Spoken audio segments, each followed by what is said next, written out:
fellow Singaporeans. Welcome to Lim Tean after work again. It's been a very busy day for me. I don't know about you, but extremely busy day for me. Um, Besides my work as a lawyer, I had lunch with a Today reporter today. Had my picture taken because they said they needed an updated photo of me for the coming election campaign. And I hope you had a good day. And I would like to start off by asking whether there are any questions. I don't think, it should be me speaking all the time. I would like to hear from you. And yes, a lot has happened. A lot has happened in the last 2 days, you know. And I think I'm getting my first question. Um, it is a question about Lee Hsien Yang. Of course, that was a big news yesterday. What do I think of his entry into politics and as a potential candidate? I think it is fantastic news. It is probably one of the best news we have had in a very long time. And I think it will be such a boost to the entire opposition. Um, it shows that, the opposition are getting really good people. And of course, we know who he is. And, the fact that he's willing to stake a claim now in the political arena and to go head to head with the PAP, the party that is led by his brother, is going to create a real buzz in this election. And the spillover effect is going to be tremendous. And I think it is the catalyst for a wonderful opposition victory come the 11th of July, however you measure it. Of course, from the point of PV, we love the fact that he might be competing in Tanjong Pagar. I would love to see Lee Hsien Yang give Chan Chun Sing and Indrani Raja a real run for their money and maybe end their tenure in political office. And as you know, we are in the adjoining constituency of Jalan Besar, which runs almost parallel to Tanjong Pagar. And we, in so many areas, for example, in Pek Kio, Pek Kio Market is part of Tanjong Pagar, but across the road from Pek Kio Market is Jalan Besar. And that is how close the two constituencies are. So, yes, we look forward to having PSP, beside us as we do battle against the common opponent, the common enemy. And just wonderful news. Yeah, wonderful news. That brings me also to another point. It is the inherent unfairness of this whole election system. I want to tell you what happened yesterday. We had sent people down to the election department to buy the electoral rolls, which is necessary data for any serious political party. And you know what we were told? We were told that that is not ready yet, and that the election department is still updating the data from the foreign-registered, foreign-based voters. Now, how can you, days before a nomination, tell political parties you are not ready with the data?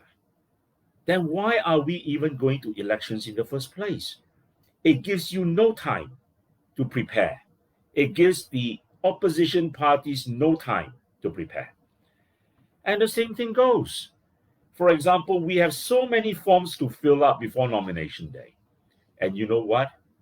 By tomorrow, every candidate has to file in the political donations form to qualify for the political donations certificate. And so the deadline is on a Friday when Parliament was dissolved on a Tuesday. So literally you have 3 days. Yeah. And for those new candidates or new political parties, I hope they know the deadline because you can easily miss it. And that is what I have always said. We are coming out of a COVID situation. It is ridiculous that we are even having elections now when the situation is not stable. And you give political parties 3 days to get their paperwork in order. And for the minority candidates, they have to apply for the certificate as well to qualify as a minority candidate. Ask yourself, is that fair? If you were to put out some paperwork, for example, a tender, do you give such a short timeline for everything to be fulfilled? And, I am very glad that Dan DeCosta, an activist, has actually taken out an application in the High Court for a declaration that the elections are unfair. And my firm is representing Dan DeCosta, and I understand that an urgent hearing is being sought before the High Court judge for such a declaration. And if you ask me, the hearing should definitely take place before nomination day, because nomination day is actually day one of the election campaign. So it certainly should be heard before nomination day. Now, there were a lot of reactions to my live feed yesterday when I spoke primarily about jobs. And there were a lot of comments about CECA. Now, I hope you know People's Voice position on CECA. CECA was an absolutely disastrous piece of, I do not know, whatever agreement you may want to call it. One of the chief architects of CECA was none other than Heng Swee Keat, who led the government negotiating team when he was at MTI to negotiate that treaty. CECA, my friends, is a one-way street. It allows hundreds of thousands of Indian nationals to come in to our country to work. I believe in some 127 professions and areas of work. It is a one-way street because you never have the reciprocal flow of Singapore workers into India, do you? And that is the type of treaty that gives globalization a bad name. The privileged and the elite will always tell you globalization is fantastic for Singapore because it creates wonderful opportunities for all. Really? That average Singaporean today has his breakfast, his lunch, his dinner taken away by cheaper imports when he should not have to suffer this indignity. And if PV was in government, or if we are part of any government, we don't even want to review CECA. We want to abolish CECA. Because CECA gives privilege. What benefit does CECA bring to Singapore at the end of the day? Yes, it allows some big companies, I'm not going to name who, you will know by now who they are, to go and invest in India, maybe in areas which were otherwise restricted. They are open up to these companies now. But how does that flow? How does that benefit flow back to that average Singaporean? It is trickle-down economics at its worst, thinking that a Singapore company that has managed to get a foothold in the Indian economy through investments is going to have that benefit trickle back to Singapore and trickle down to our average Singapore worker. I do not believe that has happened, my friends. I would like your thoughts on that. But listen to me again. CECA is an absolute disaster for Singapore. And if PV is in government, we will abolish CECA on the very first day. All right, don't come and give me all the technicalities that you will be in breach of this agreement, you will be in breach of that agreement. At the end of the day, we are talking about people's interests. And we are not going to stand by idly and see that Singaporean job being lost to a foreigner. That is not the duty of government. That is a breach of obligation by government, who should be protecting the interests of their citizens. And that also brings me to another related topic. This crazy rush by the establishment, and now given almost like a seal of approval by Heng Swee Keat, to rush towards a 10 million population. I think that is madness. And I tell you the genesis of this. I still remember it because I'm old enough to remember it. I remember at one National Day rally speech, Lee Kuan Yew was telling Singaporeans about how vibrant the Hong Kong economy was. And in those days, he said the population of Hong Kong was 7 million or 7 million plus. And I think the population of Singapore then was only about 3 million or 3 million plus. And the implication was that, well, in order to have a strong domestic economy, you need a big enough domestic population. And I truly believe that is the genesis of our government's fatal march towards this idea that our population has to keep growing. All right, from 2.5 million in the 80s, I believe, when I was still a teenager, to 3 over million. And now we are almost 6 million. And they are not stopping there, are they? They want to push towards 10 million. And you even have people like Liu Taiker who comes to tell you, oh, without 10 million, Singapore cannot flourish, cannot prosper. I say, bunkum. You look at comparable countries like Denmark, like Norway, much bigger land size, all right, 5.5 million or thereabouts, and they're doing well. Yeah. You don't always need a crazy sized population in order to do well.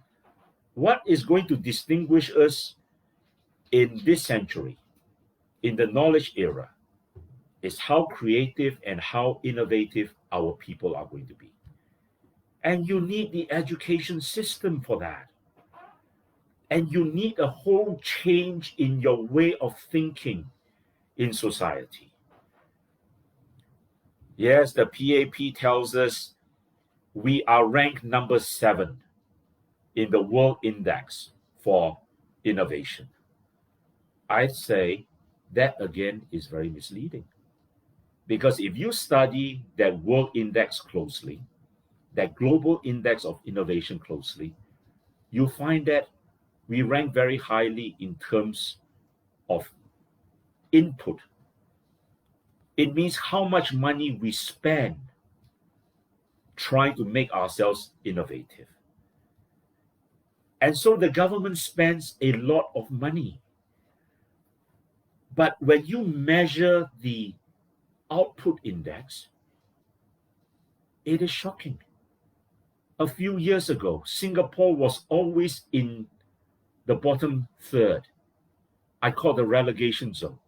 I think we have improved somewhat, but we still rank behind fellow Southeast Asian countries.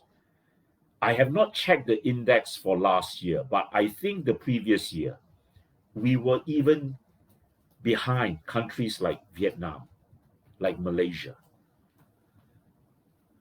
Why is it that our government spends so much and gets so little in return?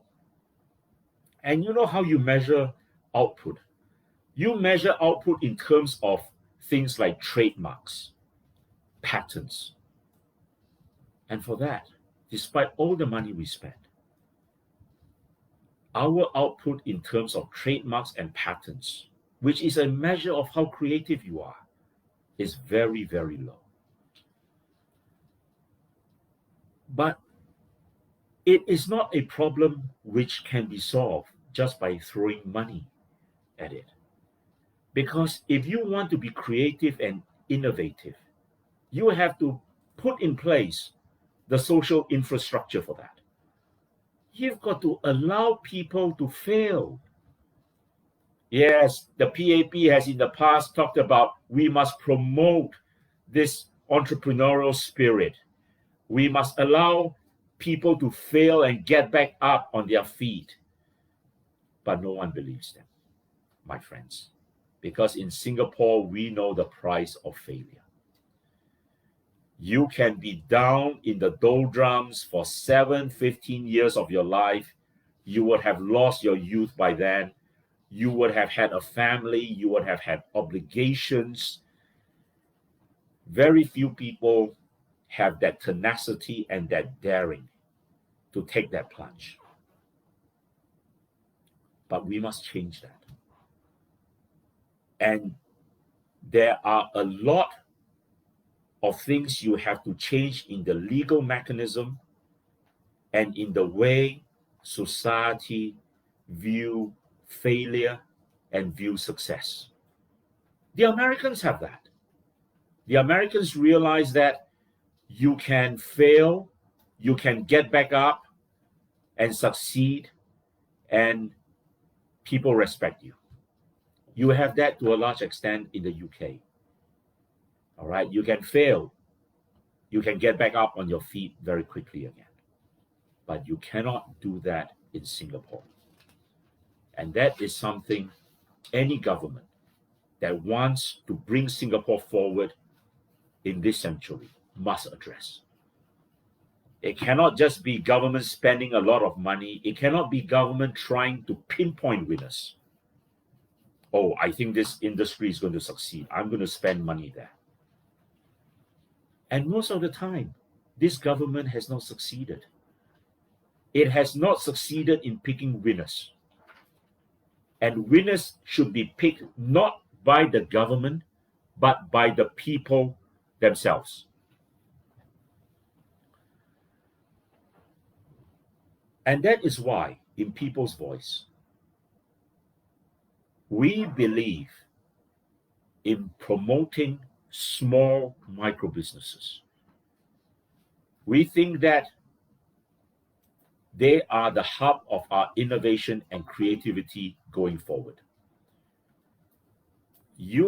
I'm telling you, you are not going to get these GLCs being creative, innovative. And there is no incentive for them to. They have the backing of big money, of government money, of Temasek. They are not the small, nimble companies that have to scramble to find funding to survive. And yet, it is the SMEs, the small and micro businesses, that employ 70% of our workforce. And that is why when COVID hit and all businesses were struggling, we said the government must set up an emergency fund.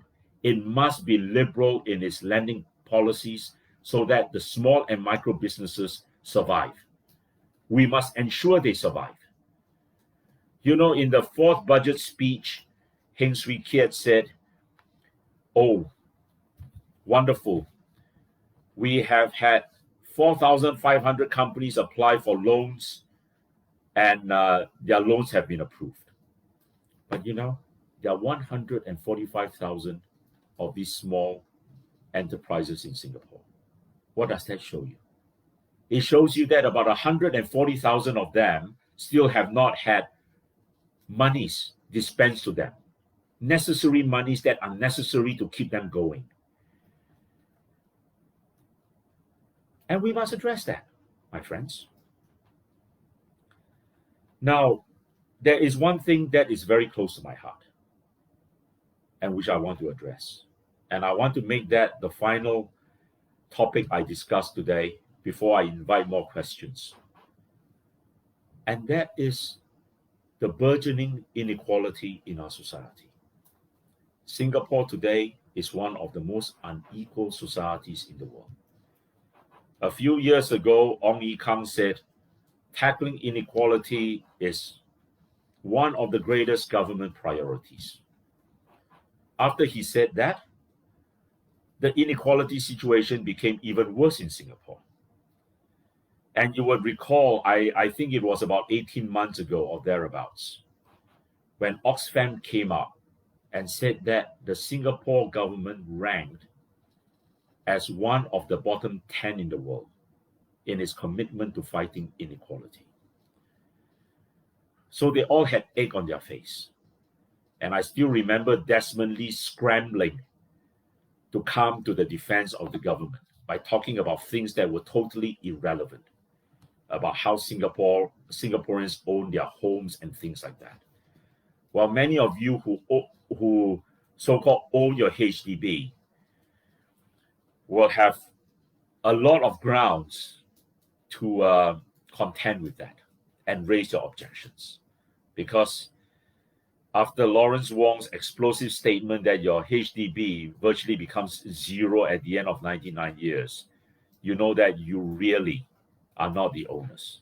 You are just lessees, or you have the right to use that space for 99 years. But the burgeoning inequality is something that the PAP policies can never redress, my friends. Why? It is because the PAP believes in neoliberalism, which is a theory of economics that believes that if you make the rich richer, the richest will trickle down to the rest of society. Neoliberalism had its start when Reagan and Thatcher came to power in 1980.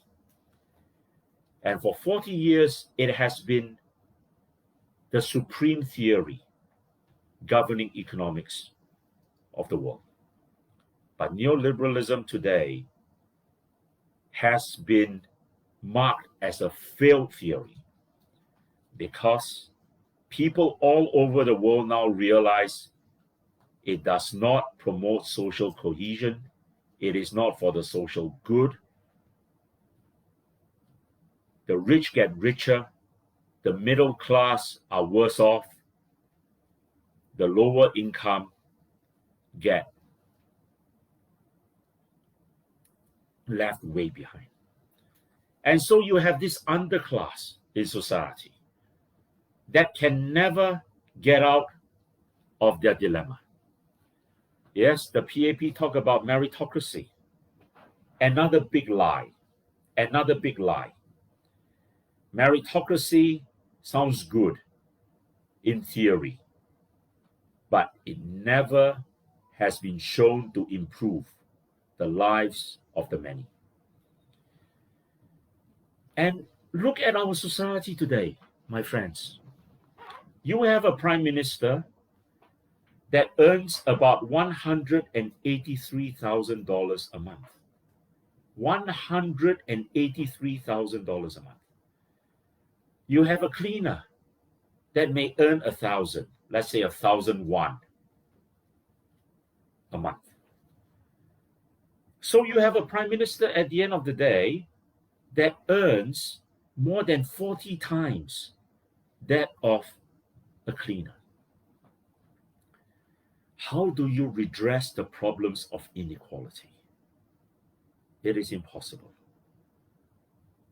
And that is why you have Josephine Teo say, I think it was about a year ago, when the whole issue of inequality came up.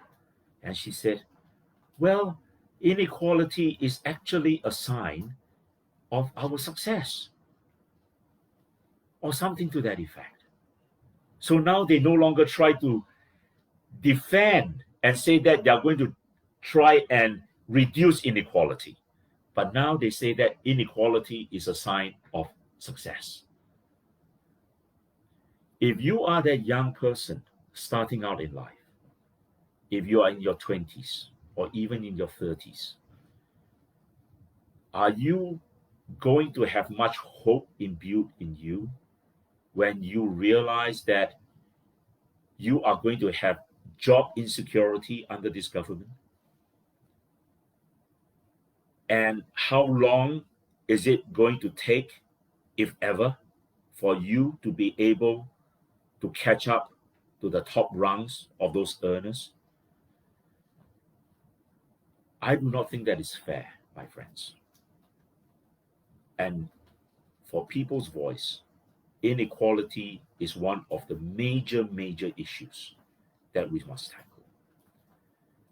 We cannot have ministers telling people behind closed doors that those who do not earn 500,000 or more are mediocre. That is a slap in the faces of Singaporeans who are paying his salary. But that is what the PAP has become. A party of the elite and the privileged who think that they deserve high salaries, who look down on those who do not earn well, although outwardly they will come up with all sorts of platitudes to try and placate you. My friends, I hope you will ask me a lot of questions. In this week's Living Room Rally, which will take place this coming Sunday, I'm going to address you in more detail about why we must never, ever have a 10 million population. And this is something that is very crucial and very urgent, and that must be arrested at this election. If you give the PAP 5 more years, who knows what the population is going to be at when the next GE comes around. I'm going to stop there. I'm going to invite more questions. I hope to get lots of questions from all of you.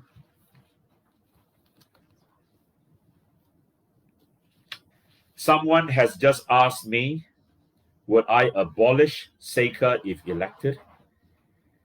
I will say again, if PV forms the government or is in a coalition with other parties to form the government, we will make sure that CECA is abolished.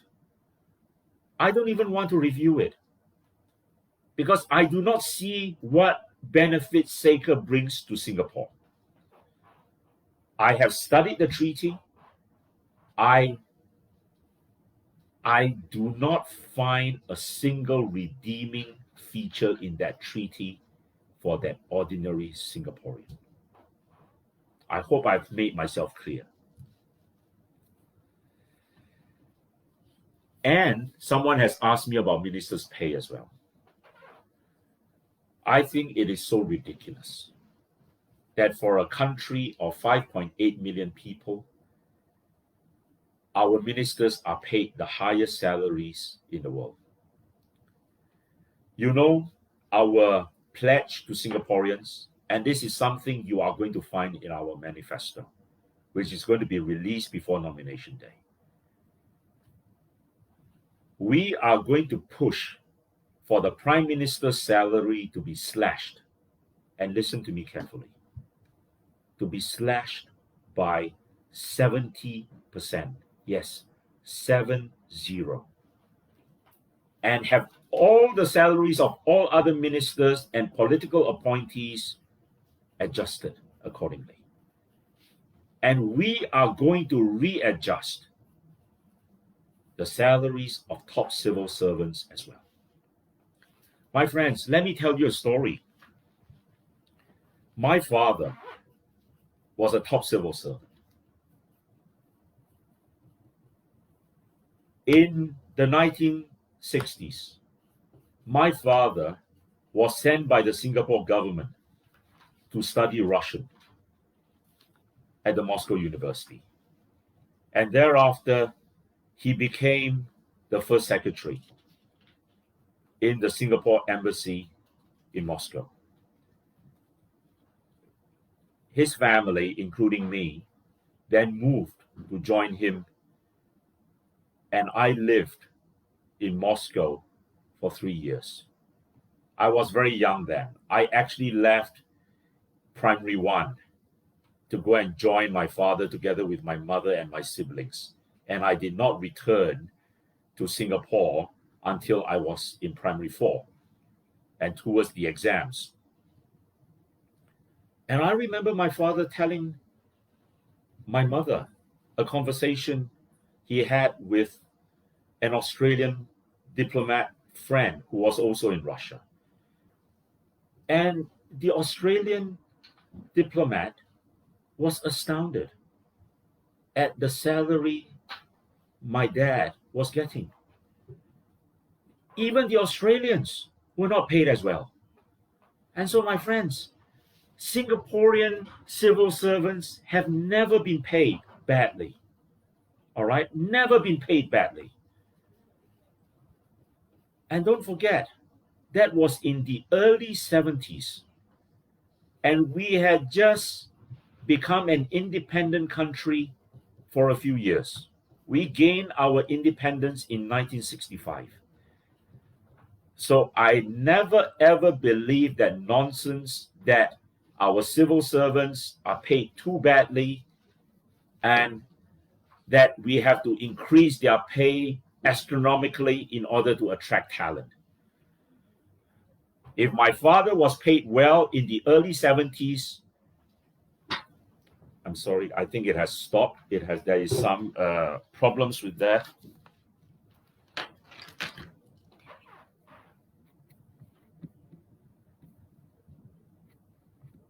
Is there something wrong with the cable? Internet.